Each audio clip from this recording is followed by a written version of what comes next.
Okay, it gives me great pleasure to introduce our next speaker. As he put it, the only thing that stands between you and lunch.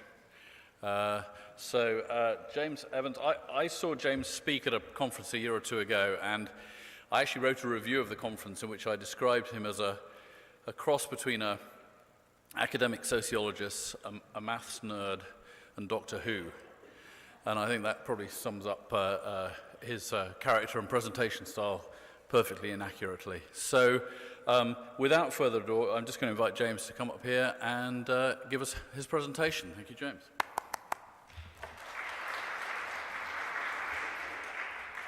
Thank you all. It's a pleasure to be here. I'm going to put on a self-delimiting timer here just to make sure that I don't impinge on your lunch here at the second day of the conference. I'm even going to put a self-delimiting one here because I'm anxious to get your comments. So I'm going to talk about scientific publishing in the life cycle of discovery, right? So all the way from kind of reading and writing research to the peer review process and publication, and on to kind of discovery, innovation, citation practices, and even the awarding and rewarding of science. So I am a sociologist and computational scientist at the University of Chicago. I run a center called Knowledge Lab, which really takes as its premise this idea that digital archives and digital traces of communication end up enabling this enormous kind of scientific deep dive into what I'll call the science of science. And just a shameless plug, if any of you are in the US on March 22nd and 23rd at the Library of Congress, I'm hosting a conference with a community of, again, mathematicians, physicists, scientists of all stripes, social scientists who are really focused on this idea of using data from the publication process, from publications themselves, to tell really rich stories that allow insight into really kind of science as a process, science as a humanity, science as something that can be manipulated and enhanced by policy, and that can really be used to optimize discovery.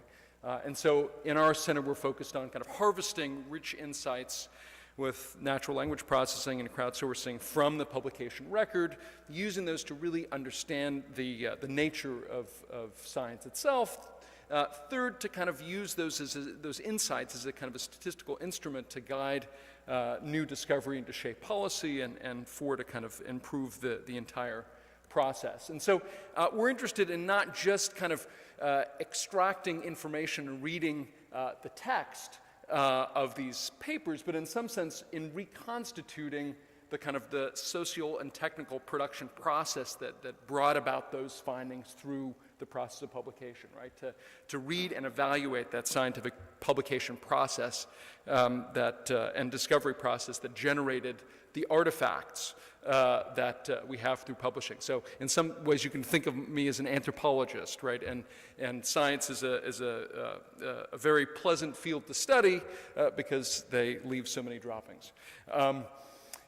So a quick roadmap of the things that I'm going to talk about. I'm going to just touch on some recent research results, mostly from my lab and from a couple of friends, relating to the reading and writing of science, peer review and publishing science, research, citation, and awarding science. And I'm going to focus on how publishing ends up being really a central fulcrum to this whole process, and how data from the publication record and the publication process can be used really to tune each of these functions, if you will, of the scientific establishment. These are not new insights, really, about the way in which the internet has changed and affected reading with respect to scientific review, but here are a few interview responses from researchers who talk about the way in which they read in a different way. I'm able to look up secondary references that I might have overlooked. I have this enhanced ability to be more knowledgeable and inclusive. I read and write and cite a wider range of material, especially material outside my discipline. I feel more confident. This access has made collective research resources infinitely more efficient. It's facilitated interdisciplinary research, right? So more, right? And so it turns out that people talk about, in the scientific disciplines, reading in some cases, at least 60 and sometimes more than 60% more content in only 15% more time, which is remarkable. It suggests that they're not reading in the same way that they read before, right? They're perusing less, they're searching and skimming more, and they're following others more in the way that, in some ways, Google's PageRank allows you to follow the crowd even if you're not a member of it.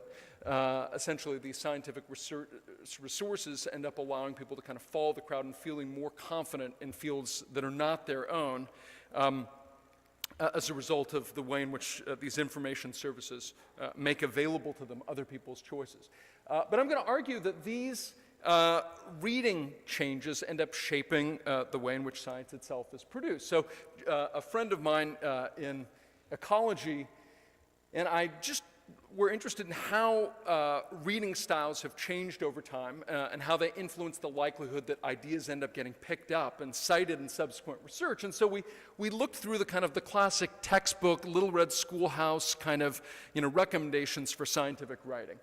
And they ended up clustering into two broad areas. One related to clarity, right? So few words and sentences, easy and clear words and sentences in the present tense, messaging on point, non-redundant, in short, artisanal prose, versus another class which is about promotion, right? Claiming novelty and importance, using superlatives, active words, imagery, and redundancy.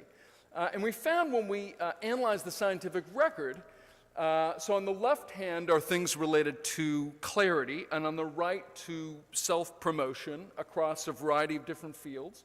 And the red indicates that those were indicative of less citations to the work, and the blue is indicative of more citations to the work, which is to say that clarity is associated with less citations for each of these fields, and promotion, right? So there's, superlatives, this is amazing research. This is the first time ever that this has been discovered, et cetera, are associated with greater citations, which is to suggest that in some sense redundancy and length of sentences and clauses and mixed metaphors and all of the many ways in which scientists can kind of beef up these abstracts and papers end up enhancing their searchability and making them more discoverable in the scientific context. So in some sense, this is a hack that scientists are able to benefit from in the context of their research, whether sentiently or not. It turns out that scientists don't only write for the search engine or for discoverability, but they also write to the reviewers and editors in the peer review process. So there's a recent article that shows that if you're an editor of a scientific journal, if you become an editor, then even if the last published paper you published was like 30 years ago, all of a sudden it gains amazing traction in the scientific discipline, right? Citations go up to that ancient work or your more recent work. So scientists strategically understand broadly the classes of people that are going to be reviewing their work and evaluating their work, and they understand that they're going to look at the citations and going to be flattered when they recognize themselves in that process. It turns out that that authors aren't the only ones who kind of game or influence this process. It turns out that even though peer review is the gold standard, I mean, how else can we think about evaluating either pre-publication or post-publication the importance or significance of scientific works other than by the peers who come to use them? It still ends up being inconsistent, and there are a number of cases in which we can demonstrate that it's systematically biased and could be enhanced if we understood those biases with some precision. So I'll give you just a couple of recent findings that have been supported across a number of fields. So in a triple-blind study, triple-blind, which is to say the authors don't know who the reviewers are, the reviewers don't know who the authors are, and the editors don't know who either the authors or the reviewers are, in the field of endocrinology, it was found, and this was replicated in a handful of other studies, that basically the distance of the reviewer from the work reviewed, right, ended up being significantly positively associated with their evaluation. So if you're reviewing work that's very close to you, you're aware of all the possible flaws that it could have. You understand the domain sufficiently that enables you to have a different kind of criticism than you have when you're more distant from that field. More of a novelty. The novel combination of elements in this field, and this has been validated in a number of areas, ends up increasing as things become slightly more novel and then decreasing overall, right? So there's kind of an evasion of evaluating positively, possibly through ambiguity and uncertainty, things that are much more novel, right? And so these are things that we can, in some sense, game or understand from literally the process of scientifically building peer review panels, right? We could drive down that variance in way, or fulfill objectives that we might be interested in if we're interested in increasing or decreasing robustness or novelty within these systems. You can also evaluate institutions. So one institution that I love to hate is the institution of suggesting reviewers. So, for example, some colleagues of mine and I recently grabbed a number of thousands of manuscripts and identified situations in which basically the suggested reviewers ended up being more positive systematically, more influential in the resulting review, and also being ascribed by editors as providing worse reviews in the process, right? So even though the editors recognized them as providing lower quality reviews, they were no less likely to follow those reviews in the ultimate and resulting determinations. Again, all this to suggest that it's a terrible idea to allow authors to recommend reviewers in this process. So in some sense, you know, publication and kind of scientific process data can allow us to rethink and reimagine some of these institutions of the publication process, right? So they can now enable us to build balanced panels that drive down the caprice of the system, and we're working now with PLOS in a series of reviewer experiments that will allow us to validate that in a much more fine-grained way. They allow us to think about getting rid of failed institutions like author recommendation, and to really reimagine the nature of the peer review process as a kind of a pre or a post-publication process.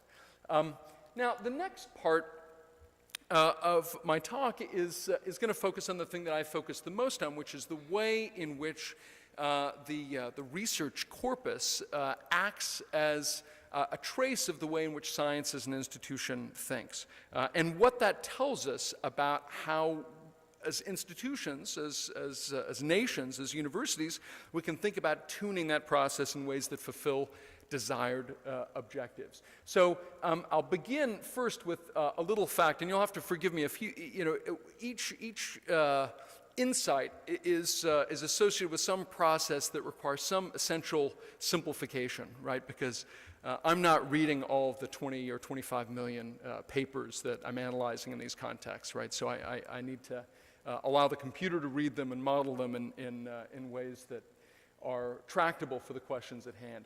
So the first insight is that research today is really driven in fundamental ways by last year's publications. Now that may seem obvious, but it turns out that its implications are not so obvious. So for example, if you take a paper, this is a paper called NAP protects hippocampal neurons against multiple toxins, and you take out the elements from that paper. You take out the authors, and you take out the chemicals and the diseases and the methods that are associated with those papers, and you construct, each paper then is a set of those things, a bag of those things that intersects with other papers. And then if you just unleash a random walker on that set, and I literally mean a random walker, just a computer program that just simulates wandering randomly on that space, the closeness in that random walk space ends up predicting more than 90%, about 95% of the new combinations of authors and methods and diseases and chemicals in the next year.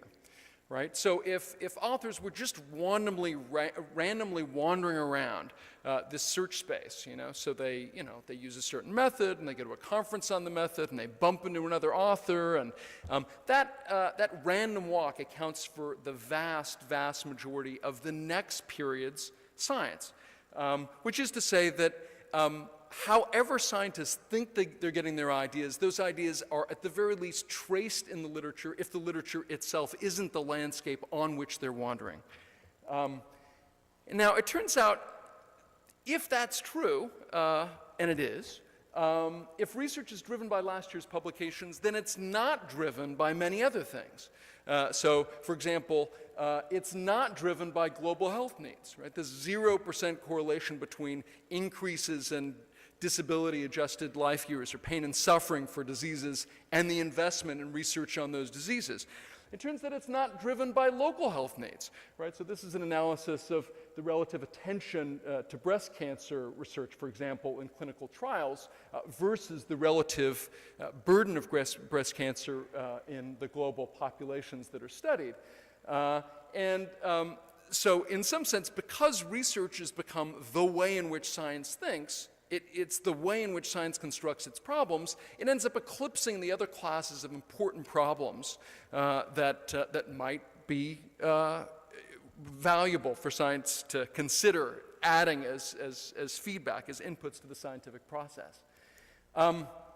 Moreover, the scientific record reveals in some ways the classes of career considerations that scientists themselves consider when they're thinking about what kinds of questions to ask and what kinds of research pathways to follow. So, for example, it traces what Thomas Kuhn talked about 50 years ago as this essential tension.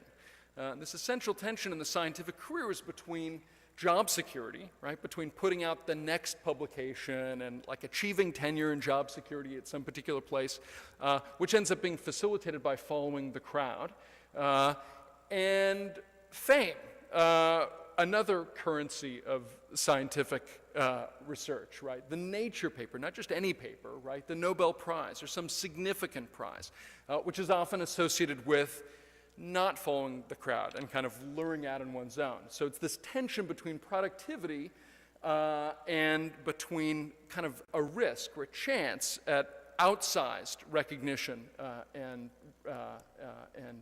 fame. So just in essential simplifications of how we're going to look at this, well, again, we take each paper as composed of these different elements, and then we can think of, in this case, we're looking at biochemistry, organochemistry, molecular biology, kind of these biomedical chemical fields over the last 50 years.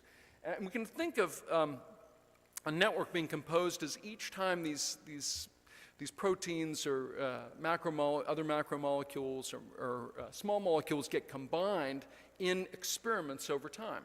And if we analyze this, if we cut that network at its joints, we can see that there's some kind of radical new strategies where you introduce entirely new elements to the system, and there are some much more conservative strategies, like repeating combinations within a scientific field, or maybe slightly less conservative, repeating combinations but that bridge scientific fields. So we just kind of document those different strategies in the scientific space, and what we find is that again, not so surprisingly, repetition of these scientific claims ends up being by far the vast majority of the scientific activity that takes place. About 90% of the activity that takes place is a repetition of some kind. And it turns out that this is striking how stable this is. You can see in the top graph, these stable lines are when our estimates become stable. And these are the proportion of each of those strategies across the time, even though the opportunities for discovery and the opportunities for the kind of more radical strategies explode over that same period.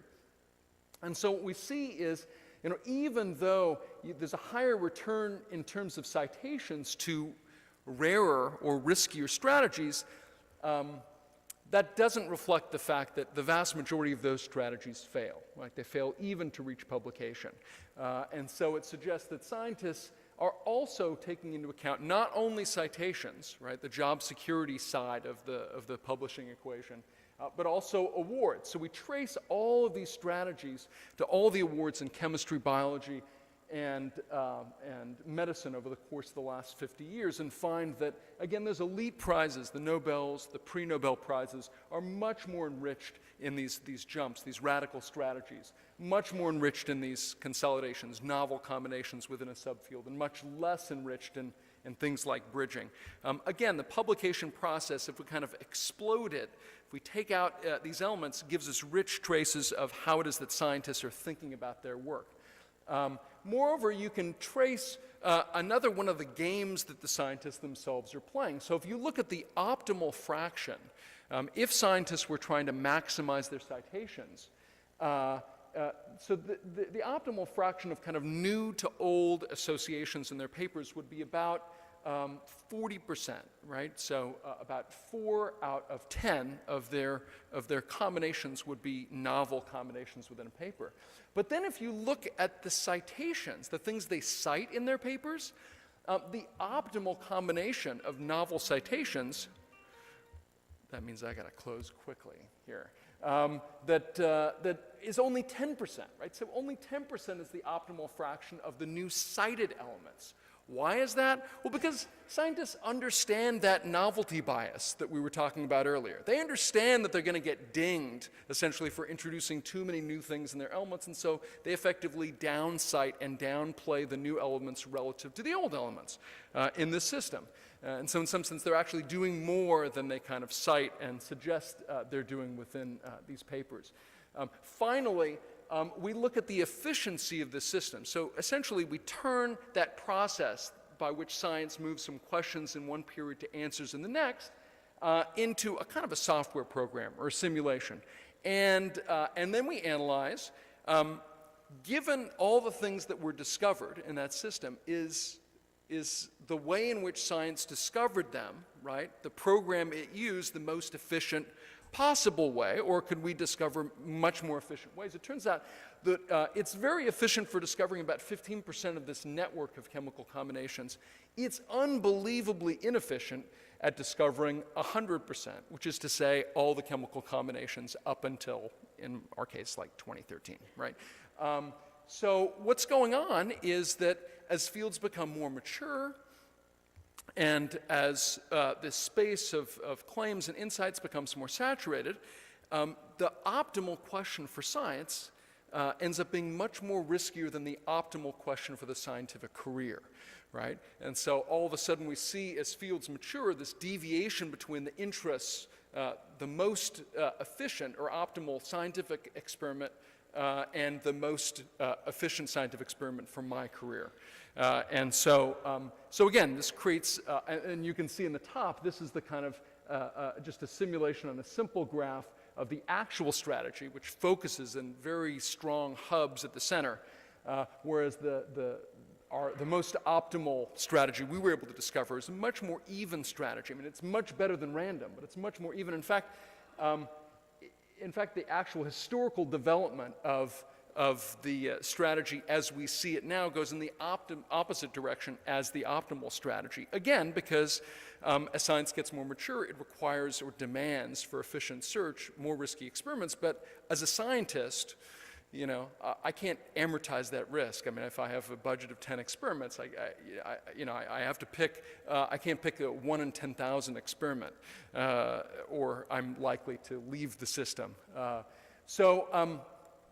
All this to say, my conclusion is that scientists' position and their career ends up influencing everything they do, right? It influences the way in which they write, they review, they research, they cite, and in some sense, you know, if we're thinking about changing publishing behavior, we need to think really serious about the institutions, the deep incentives, and the scientific exposures that scientists experience. And then finally, the publishing conclusion is that publication really is at the center of this research cycle. All right? It's not problems in the world. It's the publication process, and it's the publication record. Publications bear the seeds of discovery. I argue that they represent really how science as a system thinks, and data from this process can be used to tune, critique, and reimagine this process. So publishers can use this in the process of reconstructing things like the peer review system. Scientists can reconstruct this. I didn't talk about it here, but you can use essentially traces of the way in which different claims were produced to up and down weight insights in bioinformatics or other kind of large-scale experimental efforts. Policymakers can use them to think about redesigning the classes of incentives they want to offer. So, for example, Bell Labs era group-level incentives rather than individual-level incentives end up facilitating amortization and a spreading of risk, right? Increased risk as fields become more mature. And institutional leaders also are able to kind of use this data to think about the classes of objectives that are most valuable for their institutions. So with that, I'll close and take your questions. Thank you.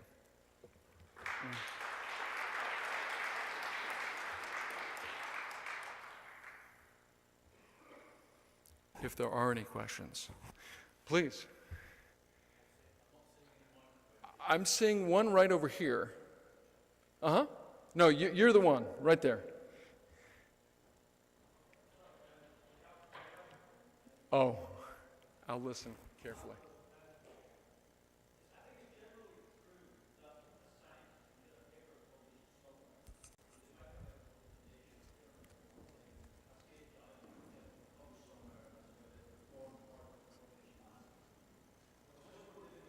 Get a grant funded.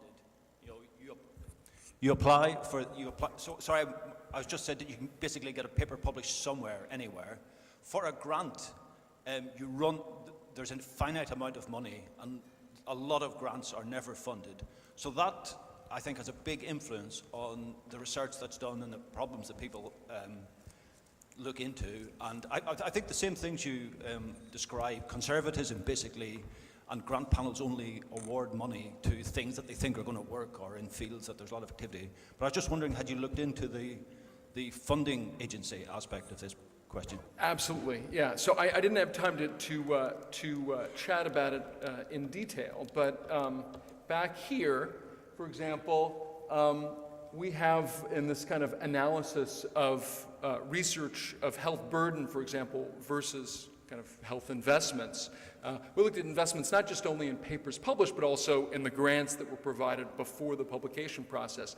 And the best thing that predicts the grants that are offered in next year's publication process is last year's publication record, right? So, it would be great to imagine that like policymakers are really thinking hard about societal problems and like bringing in this kind of complex feedback from society and kind of using that to stage these efforts, and it certainly sounds that way when we hear them articulate their programs, but when you actually look at what gets published, what gets funded, it ends up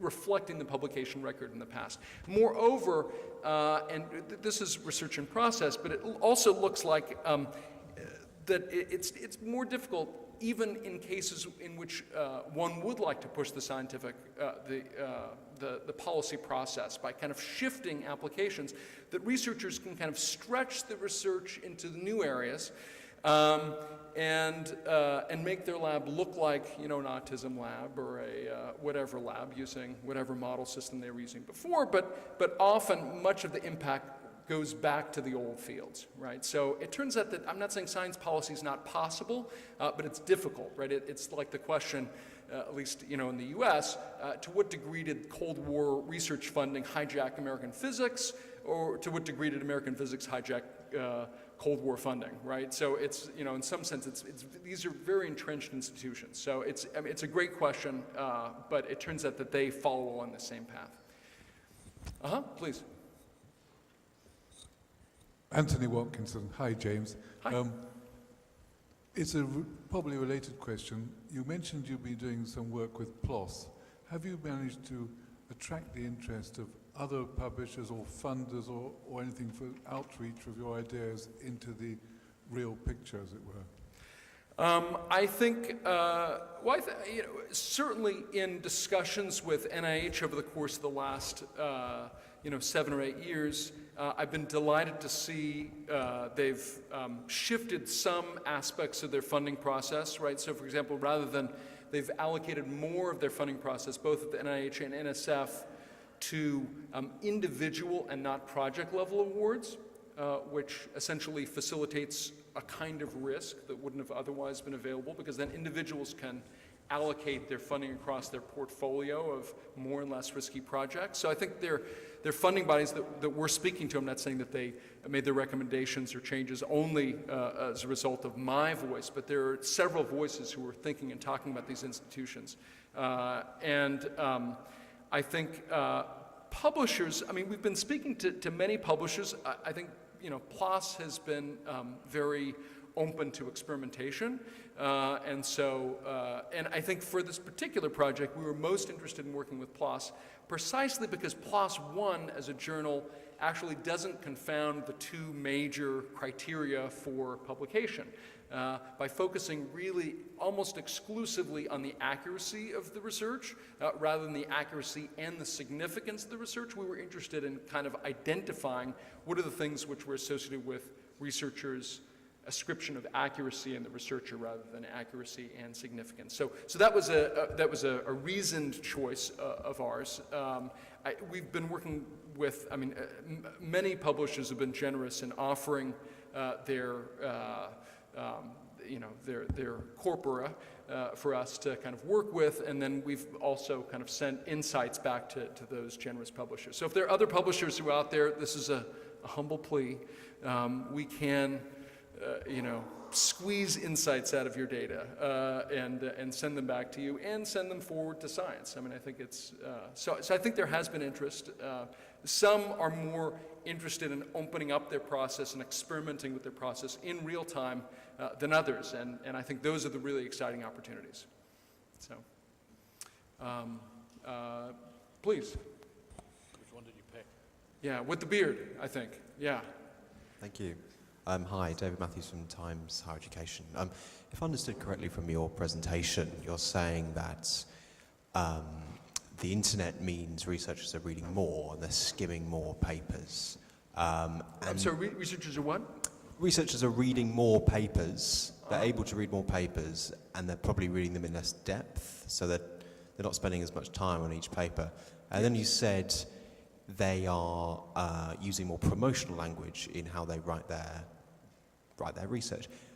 Is there are you saying one leads to the other? And if so, how does that link work? Or is it simply a correlation you've observed? I can tell a story, but I can't open a window into the hearts and minds of these researchers. I think there is a relationship between, I think there's a likely a strong relationship between the fact that research which is presented in a more prolix, kind of lengthy way ends up providing more opportunities or access points for searchability and discoverability.